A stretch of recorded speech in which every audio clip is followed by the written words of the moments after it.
নাটকের পর এবার বড় পর্দায় জুটি বেঁধেছে মিথিলা নাইম। জলে জলে তারা নিয়ে চলছে তুমুল জল্পনা। এবার বড় পর্দায় আসছে একসময়ের নাটকের জুটি এফ এস নাইম ও রাফিয়াত রশিদ মিথিলা। মুক্তি পেতে যাচ্ছে তাদের জ্বলে জ্বলে ওঠা তারা।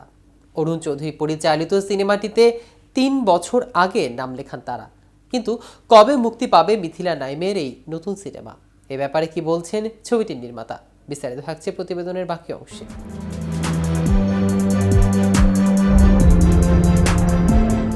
2020-21 অর্থ বছরে সিনেমাটি অনুদান পায়। করোনার মধ্যে 2021 সালে অক্টোবরে মানিকগঞ্জে সিনেমাটির শুটিং শুরু হয়। মাত্র 3 সপ্তাহে সিনেমার শুটিং শেষ হয়।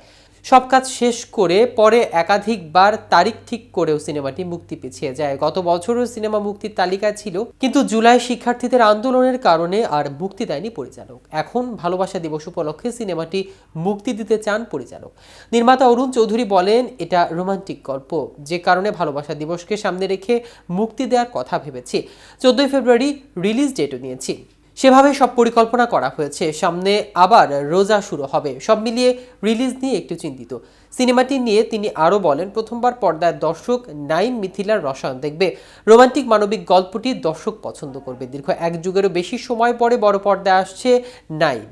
সর্বশেষ জাগো সিনেমায় তাকে দেখা গিয়েছিল। নাইম বলেন, প্রথমবার দর্শক আমাকে বড় পর্দায় প্রধান চরিত্রে দেখবেন। ভালোবাসা দিবস হলে সিনেমাটি আলাদা গুরুত্ব পায়।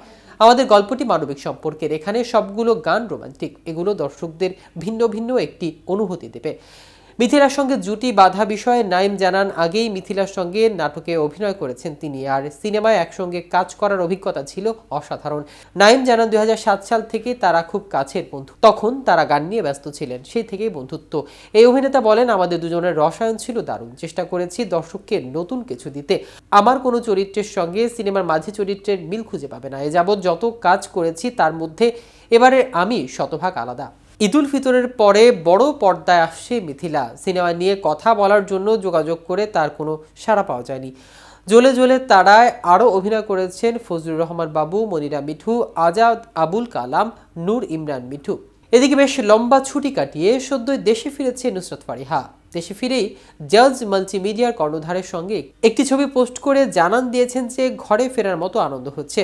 জাজের সঙ্গে তার ক্যারিয়ার শুরু হলেও মাঝে তার ছন্দপতন ঘটে। সর্বশেষ তাকে এই প্রতিষ্ঠানের ইন্সপেক্টর নটিকে সিনেমাতে দেখা গিয়েছিল, যা মুক্তি পেয়েছিল 2018 সালে। অবশেষে নতুন সিনেমা দিয়ে 7 বছর পর পুরনো ঘরে ফিরছেন তিনি।